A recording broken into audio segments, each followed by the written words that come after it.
नमस्कार, मैं हूं विनीत झा और आप देख रहे हैं न्यूज़ 18 का डिजिटल प्लेटफॉर्म। इस वीडियो में हम बात करेंगे रेपो रेट की। आरबीआई ने अपनी मॉनेटरी पॉलिसी में रेपो रेट में कोई बदलाव नहीं किया। इससे ईएमआई में राहत मिली है। जीडीपी ग्रोथ के अनुमान को भी आरबीआई ने घटा करके 6.6% कर दिया है। भारतीय रिजर्व बैंक की मौद्रिक नीति समिति की 3 दिवसीय बैठक के बाद गवर्नर संजय मल्होत्रा ने नीतिगत फैसले की घोषणा की।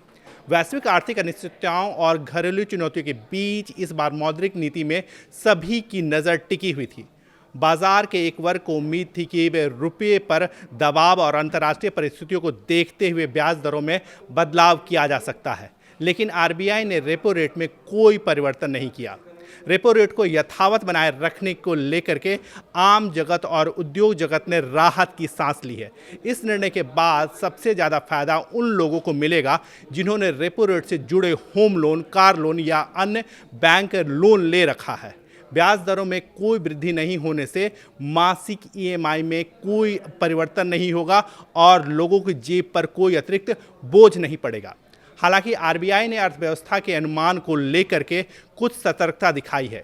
केंद्रीय बैंक ने वित्त वर्ष 2026-27 के लिए भारत की वास्तविक जीडीपी विकास दर को अनुमान को घटा दिया है। जीडीपी विकास दर को 6.9% से कम करके 6.6% कर दिया है। केंद्रीय बैंक का मानना है कि वैश्विक स्तर पर बनी अनिश्चितता, बढ़ती लागत और बाहरी आर्थिक वैश्विक चुनौतियों के कारण विकास दर प्रभावित हो सकती है।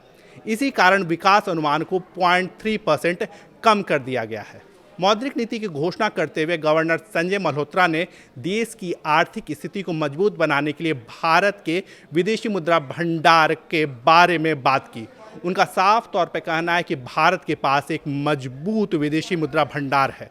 उन्होंने कहा कि वर्तमान विदेशी मुद्रा भंडार देश को अंतर्राष्ट्रीय वित्तीय बाजारों में उत्पन्न होने वाली अस्थिरता से निपटने के लिए पर्याप्त क्षमता प्रदान करता है।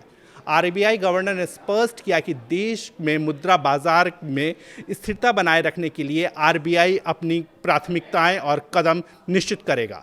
उन्होंने कहा कि केंद्रीय बैंक स्थिति पर लगातार नियंत्रण बनाए हुए है और इसके साथ ही साथ स्थिति पर लगातार नज़र भी बनाए हुए है। आवश्यकता पड़ने पर समय समय पर आरबीआई की ओर से निश्चित तौर पर जो उपाय या फिर संसाधन हो सकते हैं उनका प्रयोग किया जा सकता है।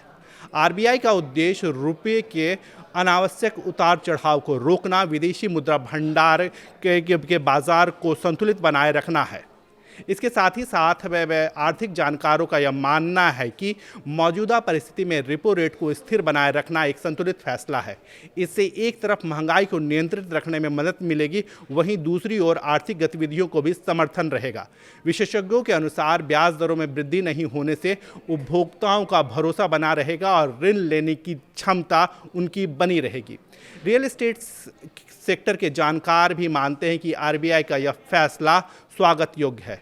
इस क्षेत्र से जुड़े कारोबारियों का कहना है कि ब्याज दरों में वृद्धि न होने से घर खरीदने की योजना बना रहे लोगों के लिए राहत होगी। होम लोन में महंगे नहीं होंगे, जिससे आवासीय संपत्तियों की मांग बढ़ेगी। इसके साथ ही साथ निवेशकों का रुझान भी रियल एस्टेट पर बना रहेगा।